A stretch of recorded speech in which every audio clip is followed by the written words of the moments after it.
Nikki, thank you for bringing your foster Sherwood in to work with us in Top Dogs here today.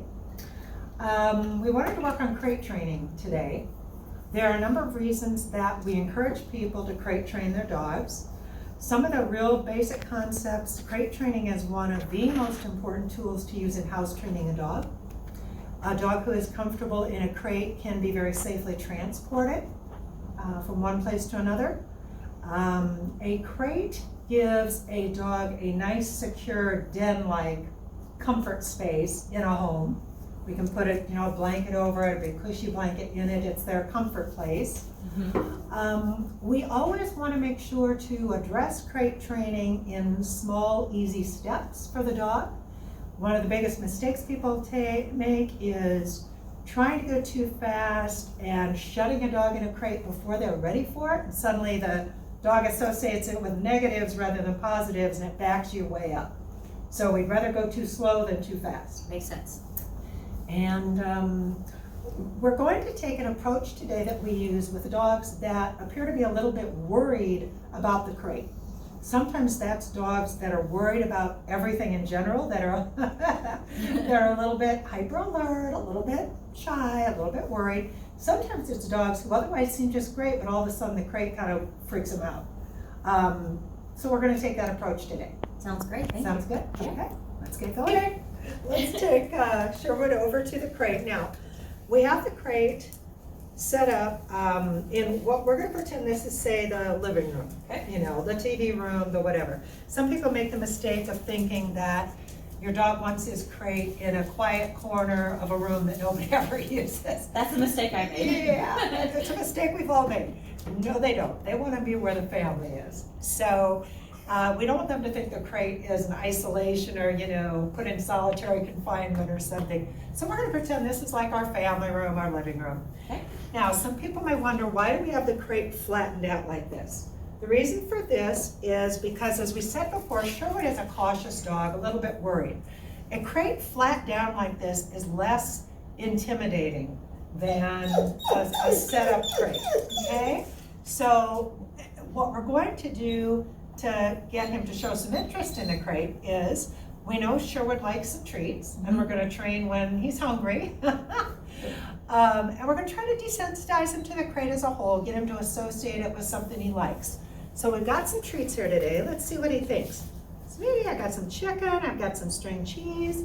Are you worried about the door? So what I'm going to do is start dropping the chicken or the cream cheese near the edge of the crate. Hey, sweetie. I can have you do it. I know he's a worried dog. We don't want to get him too far away from Mom. So if I got that one in too far from together, kick it out farther. Now I could do things like take some peanut butter and smear it on the edge of the crate. Grab some cream cheese. He loves cream cheese. I could smear you could smear cream cheese on, starting with the really flat end. Then we can move into here, move into whatever part he seems comfortable checking it out, all around. And you're going to do this. This is just Hi. This is just desensitizing him to being around the crate itself. Just so that it's not scary, maybe? Yeah. Okay. Yeah.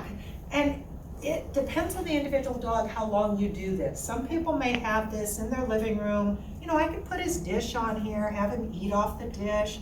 Some people may have to do this with their dog for days, weeks, months. It depends on how fast your dog gets used to the crate, gets desensitized to the crate. I'm using really, really small treats. We want the dog to stay hungry, stay engaged in the training. What you'll do, once your dog is happily running over to the crate in this format, we're gonna set it up right, up with the walls up and the lid up. One thing when you're working with a sensitive dog, anytime you move the crate around, you're gonna wanna do it slowly and carefully. The metal, the walls, the joints kind of go clang bang, and you'll undo all the good work you just did in a couple of weeks of desensitizing. Okay. All right? So now, I'm gonna stay down where Sherwood is. He backs up, he's a little worried, he doesn't know what I'm doing. Hi. See, it's already creaking. So I'm gonna gently lift the lid up. There. Nice. And he looks around like, what? And then to make sure he knows that's all right, feed him some treats with the lid up. Okay.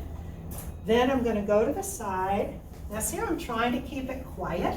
Because you're holding it up. Yeah, the last thing you wanna do, good boy. Oh. And that was very brave of him to stick his head in there, so he's Yeah. gonna get a treat for that.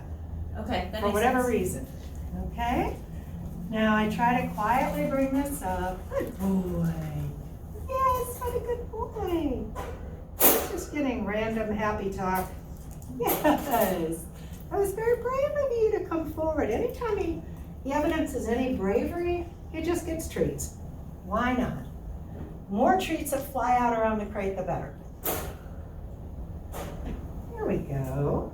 And make sure it's secure so that it's not gonna fall. And that would be even more. That'd be even more frightening.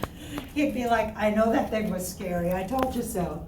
Bring up the last door, slowly and quietly. Good boy. Good job, Sherwood. Look how brave you're being. Yeah. You're being so brave.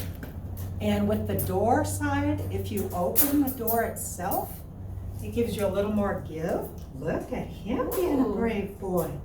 So with him that close, it was even more important that I didn't let the thing go clang. Right.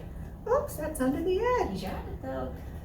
So now you may do the same with the crate in this position for another few days, weeks.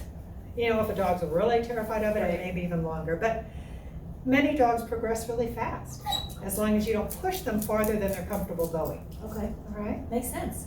Now, once you've got him to this stage, you're gonna do the same kind of things, seeing if he's interested in walking inside the crate. You just start by putting the treats right inside the door, so that all he has to do is stretch his nose in and get them.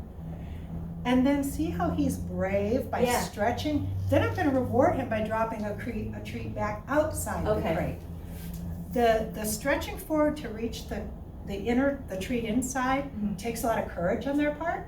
So we want to reward that by saying, see, it's not always that hard, and drop one out here. That makes sense. People often make the mistake of, oh, he went that far, let's push him farther. That just makes him think, I tried and it's too much and you Like go he's back. leaving that one, right? Yeah, see, Okay. it's a little far, so I'm gonna throw him out here. And you'll just do this again for days, weeks, whatever, but always again, throw some out here that reward him for his bravery. Yeah. Okay? Good boy.